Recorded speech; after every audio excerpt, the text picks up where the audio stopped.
Good morning दोस्तों। आज अध्याय 2 के अंतर्गत हम लोग मौर्योत्तर काल की चर्चा करेंगे। तो चलिए स्टार्ट करते हैं।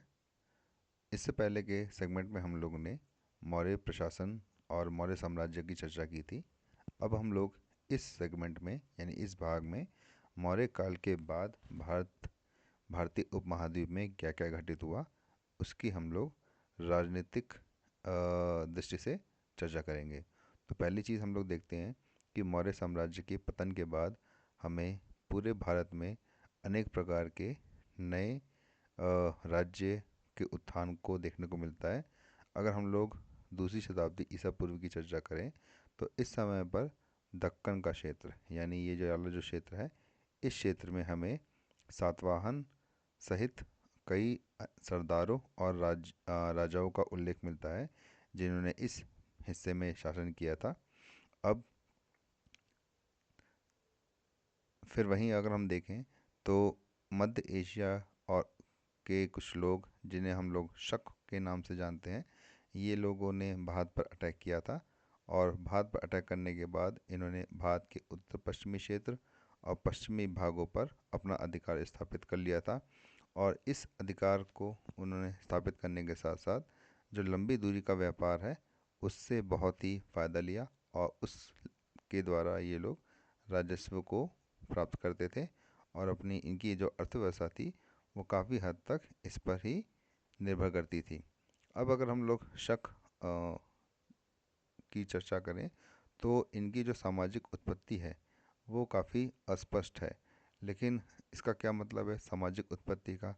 जैसे अगर हम लोग वर्ण व्यवस्था पढ़ें तो वर्ण व्यवस्था के अंदर हमें पता है कि 4 वर्ण होते हैं: क्षत्रिय, ब्राह्मण, वैश्य और शूद्र। तो अब इसके अंदर हमें ये देखना है कि शक लोगों को हम लोग कहाँ पर रखेंगे, वर्ण व्यवस्था के किस दर्जे में रखेंगे। तो अगर हम लोग पुराणों की या धार्मिक शास्त्रों की चर्चा करें तो वहाँ पर हमें इनकी उत्पत्ति धूमिल दिखती है। और क्योंकि इनकी उपस्थिति धूमिल हमें इसलिए दिखती है क्योंकि ये भारतीय उपमहाद्वीप से संबंधित नहीं थे। इन्होंने सेंट्रल एशिया से भारत में एंटर किया था और यहाँ पर आकर इन्होंने राज्य स्थापित किया। तो इसीलिए इनको काफ़ी समय के बाद भारतीय समाज के अंदर इनकी स्थिति प्रदान की गई। तो इनकी जो सामाजिक उत्पत्ति है वो अस्पष्ट है। और जैसा कि हम सातवाहनों के मामले में देखेंगे कि उन्होंने जब एक बार सत्ता प्राप्त कर ली थी तो उसके बाद उन्होंने सामाजिक स्थिति का दावा करने का प्रयास किया। इसका क्या मतलब है? जैसे शक लोग ने अपना राज्य स्थापित करने के बाद और अपना शक्ति स्थापित करने के बाद भारत के समाज में यानी भारत की वर्ण व्यवस्था के अंदर अपनी स्थिति को प्राप्त किया, उसी तरीके से सातवाहनों की उत्पत्ति भी अस्पष्ट है। और जब उन्होंने एक बार सत्ता प्राप्त कर ली और राज्य स्थापित कर लिया तो उन्होंने भारतीय समाज यानी वर्ण व्यवस्था के अंदर अपनी अच्छी स्थिति को क्लेम किया। देन अगर अब हम लोग साउथ इंडिया की तरफ मूव करें तो साउथ इंडिया की तरफ देखते हैं हम लोग कि जो क्षेत्र है उसको हम लोग तमिलकम क्षेत्र कहते हैं। इसमें तमिलकम में देखिए एक वर्ड है तमिल। अब जो तमिल कम क्षेत्र है उसके अंदर आज के हम लोग वर्तमान आंध्र प्रदेश, तमिलनाडु और केरल के कुछ हिस्सों को रखते हैं। अब इस क्षेत्र में हम देखते हैं कि 3 समुदायों या फिर सरदारों द्वारा अपना नियंत्रण स्थापित कर रखा था, जिनमें चोल, चेर और पांड्य हैं। तो अभी मैंने कहा आपको समुदाय अथवा सरदार, यानी इस समय पर ये जो चेर, चोल और पांड्या हैं वो राजतंत्र की जो स्थिति होती है या जो एक स्तर होता है उसको नहीं पा पाए थे। अभी भी इनके समुदाय में सरदार सरदार तंत्र का जो एक गुण होता है वो अभी भी इनके अंदर शामिल था। तो इन लोगों की जब हमें जानकारी प्राप्त करनी होती है तो हम लोग संगम ग्रंथों की सहायता लेते हैं। संगम ग्रंथ क्या है? एक संगम का जैसे आपको मतलब पता ही होगा कि जहाँ पे कोई चीज़, कोई 2 से 3 चीज़ें आपस में मिलती हैं तो अगर हम लोग भारतीय इतिहास की चर्चा करें तो उसमें हम देखते हैं कि तमिल साहित्य को की रचना करने के लिए अनेकों अनेकों कवियों या फिर पोइट्स या फिर साहित्यकारों को राजा के संरक्षण के अंतर्गत एक स्थान पर बुलाया गया था, जहाँ पर उन्होंने इन ग्रंथों की रचना की थी और इसीलिए इनको संगम ग्रंथ कहा जाता है। इन ग्रंथों में हमें बहुत सारी कविताएं मिलती हैं। इन कविताओं को पढ़ने के पश्चात हमें चोल चेर और पांड्यों की सामाजिक आर्थिक और राजनीतिक स्थिति के बारे में पता चलता है। तो जब हम इनकी राजनीतिक स्थिति को पढ़ते हैं तो हमें पता चलता है कि यहाँ पे अभी भी राजा का जो कंसेप्ट है वो थोड़ा सा धूमिल है, और यहाँ पर मुखिया होता है जो कि एक बहुत ही शक्तिशाली व्यक्ति होता है। अब ये जो मुखिया का पद है यानी सरदार का पद है, वो वंशानुगत भी हो सकता है और नहीं भी हो सकता है। वंशानुगत का मतलब कि बेटे के बाप के बाद उसके बेटे को सत्ता हस्तांतरण हो, ऐसा हो भी सकता है और ऐसा नहीं भी हो सकता है। लेकिन उसके साथ साथ उसे अपने रिश्तेदारों का भी समर्थन प्राप्त करना होता था और उसे उसको मिलता भी था। फिर इस मुखिया का क्या क्या काम होता था? इस मुखिया का मुख्य काम होते थे अनुष्ठान कराना, युद्ध में नेतृत्व करना और विवादों का निपटारा करना। इसके साथ ही वो जो मुखिया होता था उसको अपने अधीनस्थों यानी जो उसके सबॉर्डिनेट्स होते थे, जो उसके अंडर कंट्रोल में होते थे, उनसे वो उपहार प्राप्त करता था। अब यहाँ पे आपको देखना होगा कि जो मुखिया की स्थिति है, यानी उसकी स्थिति को हम लोग अगर आर्थिक संदर्भ में चर्चा करें तो मुखिया की आर्थिक आय का या इनकम का जो स्रोत है वो क्या है? वो युद्ध में जब लड़ेगा तो वहाँ से जो कुछ मिलेगा उसके ऊपर, और फिर जो उसके अधीनस्थ उसको देंगे उस पर निर्भर होती थी। जबकि अगर हमने चर्चा की है मौर्य काल की, तो मौर्य काल में हमने देखा था कि मौर्यों का खुद का अपना इकोनॉमिक स्ट्रक्चर था, जिसमें वो लोगों को वहाँ से फार्मर से टैक्स कलेक्ट करते थे और खुद का उनने इनकम सोर्स बना रखा था, जिसके थ्रू वो लोग एक परमानेंट सेटल आर्मी रखते थे। बट ये जो मुखिया है ये क्या करते हैं? अधीनस्थों से उपहार प्राप्त करते हैं। इनकी स्थिति इनके रिश्तेदारों के समर्थन पर टिकी हुई है। और देखिए, और अक्सर इन्हें अपने समर्थकों के बीच वितरित करता है। तो इट मीन्स आमतौर पर सरदारी में यानी मुखिया के पास कोई अपनी नियमित सेना या उसके कोई अधिकारी नहीं होते थे। तो इसी मामलों में हम लोग देखते हैं कि ये जो सुदूर दक्षिण क्षेत्र में चेर चोल और पांड्या हैं, वो नॉर्थ इंडिया के अंदर जिस टाइप की राज्य यानी राजतंत्र उभर रहे थे उनसे अलग हैं। फिर अगर हम लोग अब मध्य एशिया की तरफ जाएं तो पहली शताब्दी ईसा पूर्व के दौरान हम लोग देखते हैं कि भारत में एक और प्रकार के लोग इंडिया में एंटर करते हैं, जो कि जिनको हम लोग कुषाण कहते हैं। अब इन कुषाणों ने भारत पर आक्रमण करके भारत के एक बहुत बड़े हिस्से को अपने कंट्रोल में कर रखा था। इवन इवन इन्होंने सिल्क रूट के एक ब्रांच पे अपना कंट्रोल किया था, जिसका फ़ायदा उन्होंने काफ़ी लिया और उससे होने वाली आय के परिणाम स्वरूप ही ये भारत में गोल्ड कॉइन को मतलब शुद्ध गोल्ड कॉइन को इशू कर पाए। अब ये जो कुषाण होते थे उन्होंने अपने शिलालेखों को के माध्यम से अब एक नए प्रकार के राजत्व की धारणा प्रस्तुत करी, और उसको हम लोग जब देखते हैं तो हम पाते हैं कि कुषाण जो थे वो अपने आप को भगवान जैसा मानते थे। यानी वो क्लेम करते थे कि हम राजा ही नहीं, हम भगवान के जैसे हैं। इवन उन्होंने बहुत सारे टाइटल्स लिए थे, जैसे देवपुत्र यानी भगवान का पुत्र। और ये जो उपाधि थी ये संभवतः इतिहासकार मानते हैं कि चीनी शासकों से प्रेरित थी, जो खुद को स्वर्ग का पुत्र भी कहते थे। अब आपके सामने आइए आपके माइंड में एक क्वेश्चन आना चाहिए कि ये जो शासक हैं ये अपने आप को यानी कुषाण शासक जो हैं वो अपने आप को देवपुत्र या भगवान का पुत्र क्यों कह रहे हैं? तो इसका मतलब ये है कि वो अपनी सत्ता को लोगों पर स्थापित करना चाहते हैं, यानी लोगों के मन और दिमाग पर अपना कंट्रोल करना चाहते हैं। वो दिखाना चाहते हैं कि हम एक आम आम या साधारण व्यक्ति नहीं हैं, हम देवपुत्र हैं। तो अगर आप हमारे अगेंस्ट जाओगे तो फिर मतलब भगवान के अगेंस्ट जा रहे हो। इसी श्रृंखला में हम लोग देखते हैं कि मथुरा के पास एक हमें मंदिर मिलता है जिसमें कुषाण शासकों की विशाल मूर्तियाँ स्थापित की गई हैं। अफगानिस्तान में भी एक मंदिर मिलता है जहाँ पे ऐसी ही मूर्तियाँ मिली हैं। तो ये जो मूर्ति आप देख रहे हैं, ये कुषाण शासक कनिष्क की मूर्ति है। इसका सिर नहीं है। तो आप कहोगे कि सर हमें कैसे पता चला कि ये कनिष्क की ही मूर्ति है? तो यहाँ पर ये जो पिक्चर है, ये आपकी बुक में भी अवेलेबल है। तो यहाँ पे आप देखोगे कि यहाँ पे कुछ लिखा हुआ है, अपने बुक में ध्यान से देखिएगा। यहाँ पे कुछ लिखा हुआ है जब, और ये खरोष्ठी में नहीं, ब्राह्मी में लिखा हुआ है। तो जब आप इसको पढ़ोगे तो आपको पता चलेगा कि ये कनिष्क का नाम यहाँ पे लिखा हुआ है। तो मैंने क्या वजह बताया कि देखिए, अब ये लोग भी जो थे, शक की तरह मध्य एशिया से या बाहर से भारत में आए थे। और भारत में आने के बाद इन्होंने अपनी शक्ति स्थापित की, और शक्ति स्थापित करने के बाद इन्होंने क्लेम किया कि हम भी भारतीय समाज यानी वर्ण व्यवस्था का हिस्सा हैं, और इसीलिए उन्होंने भारतीय धर्मों को भी अपनाया। जैसे कनिष्क ने बुद्धिज़्म को काफ़ी प्रमोट किया। इवन कश्मीर के अंदर उसने चतुर्थ बुद्ध संगति का भी आयोजन किया। फिर आप ये देखिए, कुषाण इनके कॉइन्स के ऊपर आप ये देखिए, ये जो पिक्चर बना हुआ है उसमें यहाँ पे एक व्यक्ति है जिसने हाथ में कमंडल ले रखा है, और यहाँ पे हाथ में एक त्रिशूल टाइप का रखा है। तो ये क्या है?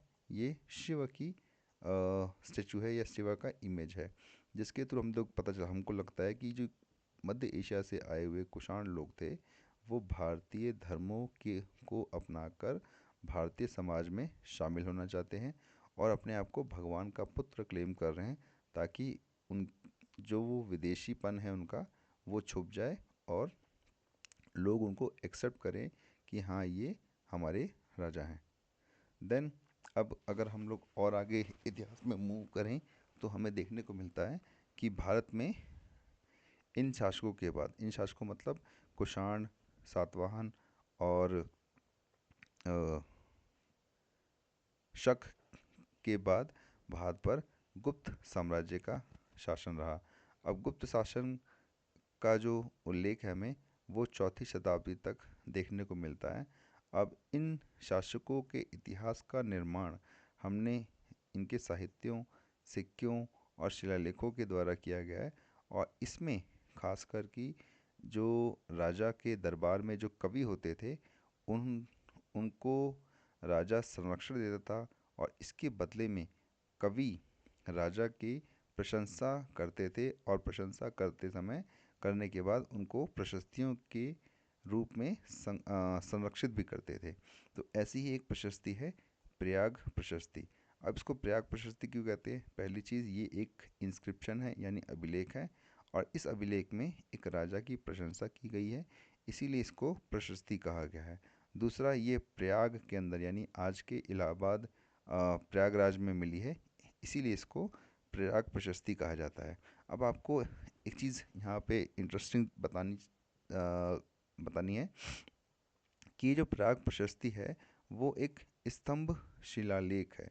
और ये जो स्तंभ शिलालेख है, इस स्तंभ शिलालेख की स्थापना अशोक के समय में हुई थी। यानी अशोक के पिलर पर हमें अशोक के इंस्क्रिप्शन तो मिल रहे हैं, बट उसके साथ ही साथ हमें उसी पिलर पर प्रयाग प्रशस्ति के रूप में समुद्रगुप्त के प्रशंसा भी मिल रही है, यानी समुद्रगुप्त का इंस्क्रिप्शन भी मिल रहा है। यानी एक ही पिलर पर हमें दो महान राजाओं के इंस्क्रिप्शन मिल रहे हैं। तो ये जो समुद्रगुप्त ये जो प्रयाग प्रशस्ति है, ये समुद्रगुप्त का एक दरबारी था हरिशेन, उसने संस्कृत में लिखा है। और ये इस प्रशस्ति के द्वारा बताया है कि समुद्रगुप्त अपने वंश का सबसे शक्तिशाली शासक था। तो आप यहाँ इस मैप के थ्रू भी देख सकते हो कि ये जो डार्क कलर है, ये वाला, ये चंद्रगुप्त के टाइम का रूल है, और इसके बाद ये सारा का सारा एरिया जो है वो समुद्रगुप्त ने अपने कंट्रोल में किया था। फिर समुद्रगुप्त के गुप्त वंश के गुप्त साम्राज्य के समकालीन ही अगर हम देखें तो यहाँ पे शक भी रूल कर रहे हैं थोड़े बहुत, और यहाँ पे वाकाटक हैं। इवन चंद्रगुप्त ने अपनी पुत्री प्रभावती गुप्त की शादी भी वाकाटक शासक से की थी। फिर यहाँ पे यौधेय हैं। और समुद्रगुप्त इस मामले में भी इम्पोर्टेंट है कि उसने दक्षिण की तरफ अपना विजयारोहण अभियान भी चलाया था। अब हम यहाँ पर प्राग प्रशस्ति का एक अंश पढ़ेंगे। इसको हम लोग वर्ड बाय वर्ड पढ़ेंगे और हम देखेंगे कि किस तरीके से समुद्रगुप्त का जो दरबारी हरिशेन है वो अपने मास्टर यानी स्वामी की प्रशंसा करता है। तभी तो इसको हम प्रयाग प्रशस्ति कह रहे हैं। क्यों? क्योंकि इस इंस्क्रिप्शन या अभिलेख में हमें एक राजा की प्रशंसा मिल रही है। तो देखिए, पृथ्वी पर उसका कोई विरोधी नहीं था। उसने सैकड़ों अच्छों कर्मों से सुशोभित अनेक सद्गुणों की अधिकता से अपने पैरों के तलवों से अन्य राजाओं की कीर्ति को मिटा दिया है। मतलब वो इतना ज़्यादा शक्तिशाली है, इतनी ज़्यादा उसके अंदर सद्गुण हैं कि उसने अपने पहले के जितने भी राजा थे उनकी जो कीर्ति थी उनको ख़त्म कर दिया। मतलब अब सब समुद्रगुप्त को जानते हैं। वह पुरुष है सज्जनों की उन्नति और दुष्टों के विनाश का कारण होने के कारण वह अज्ञेय है। वह ऐसा कोमल हृदय है जिसे केवल भक्ति और विनम्रता से ही जीता जा सकता है। वह दयावान है। वह सैकड़ों हजारों गायों का दाता है। उसका मन दीन दुखियों, दरिद्रों, असहायों और पीड़ितों के उद्धार के लिए अनुष्ठानिक दीक्षा प्राप्त कर चुका है। वह मनुष्य के लिए तेजस्वी और साक्षात दयावान है। वह कुबेर धन का देवता, वरुण समुद्र के देवता और इंद्र वर्षा के देवता तथा यम मृत्यु के देवता के बराबर है। तो यानी यहाँ देखिए, जो परंपरा कनिष्क कुषाण डायनेस्टी के दौरान चलाई गई थी कि वो अपनी तुलना वो अपने आप को भगवान के तुल्य बताते थे, तो उसी तरीके का प्रयास प्रयाग प्रशस्ति में हरिशेन ने समुद्रगुप्त के लिए भी किया है। अब हम लोग देखते हैं कि इस समय तक आते हुए मतलब मौर्य काल से लेकर गुप्त साम्राज्य तक आते हुए हमारी राजनीति में क्या क्या परिवर्तन हुए। तो पहली चीज़ हम देखते हैं कि मौर्य काल के दौरान जो राजा थे उनकी खुद की आर्मी थी। उन आर्मी होने के और खुद की आर्मी होने के कारण उनकी जो सत्ता थी वो किसी पे अपनी सत्ता या शक्ति के लिए किसी पर निर्भर नहीं होते थे। परंतु गुप्त काल तक आते आते हम देखते हैं कि जो राजा हैं वो कई सामंतों पर निर्भर हो जाते हैं। और ये जो सामंत थे ये स्थानीय संसाधनों पर अपना नियंत्रण स्थापित करके रखते थे, जिसमें भूमि पर नियंत्रण शामिल था। मतलब कुछ ऐसे लोग थे इस काल में यानी गुप्त काल तक आते आते जो स्थानीय रूप से बहुत ही शक्तिशाली थे और उनकी जो सत्ता का मुख्य स्रोत था वो भूमि पर नियंत्रण था। इसी के माध्यम से वो लोग लगान वसूलते थे और अपनी खुद की सेना खड़ी करते थे। यानी राजा की सेना के अतिरिक्त इनके पास भी अपनी खुद की सेना होती थी। और कई बार ये जो सामंत होते थे ये शासकों को श्रद्धांजलि देते थे। श्रद्धांजलि का मतलब उनको उपहार देते थे, उनकी इज्जत करते थे और उनको सैन्य सहायता भी प्रदान करते थे। लेकिन इम्पॉर्टेंट ये है कि जब भी कभी ये सामंत शक्तिशाली होते थे या इनको ऐसा लगता था कि राजा कमज़ोर हो गया है तो वो अपने शासकों की स्थिति को भी चुनौती देते थे। देन अब हमारा एक ये छोटा सा टॉपिक है, इसमें हम लोग सुदर्शन लेख की चर्चा करेंगे। अभी जो सुदर्शन लेख ये आप पिक्चर में देख भी रहे हैं, ये सुदर्शन लेख है। इस सुदर्शन लेख की स्थापना जो थी या इस सुदर्शन लेख एक कृत्रिम जलाशय है और यहाँ पर हमें एक शिलालेख मिलता है और इस शिलालेख में हमें अनेकों राजाओं के बारे में उल्लेख मिलता है। यहाँ इस शिलालेख से हमें चंद्रगुप्त मौर्य के बारे में पता चलता है। इस शिलालेख से हमें शक शासक रुद्रदामन के बारे में पता चलता है। इसी शिलालेख से हमें अशोक के बारे में पता चलता है। इसी शिलालेख से हमें स्कंदगुप्त के बारे में पता चलता है। और ये जो सारे के सारे शासक हैं उन्होंने इस अभिलेख में या शिलालेख में हमें ये बताया है कि समय के साथ साथ इस सुदर्शन लेख में काफ़ी टूट फूट हुई है और इसको इन राजाओं ने इन राजाओं के कार्यकाल में उनके गवर्नरों ने इसको ठीक कराया। तो देखिए, हम इसके बारे में संस्कृत में लिखे एक शिलालेख से जानते हैं, जिसे शक शासक रुद्ररामन की उपलब्धियों को दर्ज करने के लिए लिखा गया है।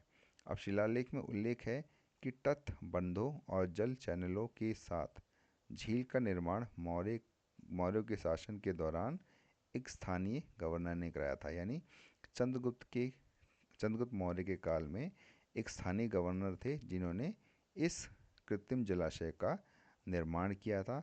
फिर कुछ समय के बाद एक भयानक तूफान ने इसके तटबंधन या रिजर्वायर को तोड़ दिया था, जिसके बाद इसको ठीक किसने कराया? रुद्रदामन ने कराया। और रुद्रदामन ने ये भी दावा किया है कि इसको ठीक कराने के लिए उसने अपनी प्रजा से कोई भी कर नहीं लिया। फिर इसी झील को एक बार, ये झील फिर से एक बार टूट गई, और उसी झील को फिर गुप्त वंश के शासक ने इस झील की फिर से एक बार मरम्मत कराई। तो इस तरीके से ये जो सुदर्शन लेक है, यहाँ पे आप जब जाएंगे तो देखिए ये अशोकन रॉक एडिक्ट है। मतलब अशोका के रॉक एडिक्ट, पहले यहाँ सुदर्शन लेक का निर्माण चंद्रगुप्त मौर्य ने करवाया। फिर अशोका के टाइम पे वहाँ पे अशोका ने इस रिजर्वर को फिर से रिपेयर कराया और वहाँ पे एक रॉक एडिक्ट को लिखवाया। ये है रॉक एडिक्ट, इसको लिखवाया। फिर इसी सुदर्शन लेक को फिर से रुद्रदामन के समय पे रिपेयर कराया गया। तो रुद्रदामन ने भी अपना इंस्क्रिप्शन इसी रॉक एडिक्ट पे छोड़ा है, मतलब इसी पत्थर पे लिख के गया है। फिर उसी के बाद हम लोग देखते हैं कि गुप्त वंश के काल में, गुप्त वंश के दौरान फिर से ये रिजर्वायर को रिपेयर किया जाता है, और रिजर्वायर को रिपेयर करने के बाद फिर से इसी शिलालेख पर अभिलेख छोड़ा जाता है। तो यहाँ पर हमारा ये सेगमेंट ख़त्म होता है। अगर आपको हमारे वीडियोस अच्छे लग रहे हैं और इन्फॉर्मेटिव लग रहे हैं तो आप हमारे चैनल को सब्सक्राइब कर सकते हैं। वीडियो को लाइक करें, ज़्यादा से ज़्यादा शेयर करें, ताकि हमारी रीच बढ़े और हम और ज़्यादा मोटिवेट हों आपके सामने ऐसे वीडियो लाने के लिए। Thank you.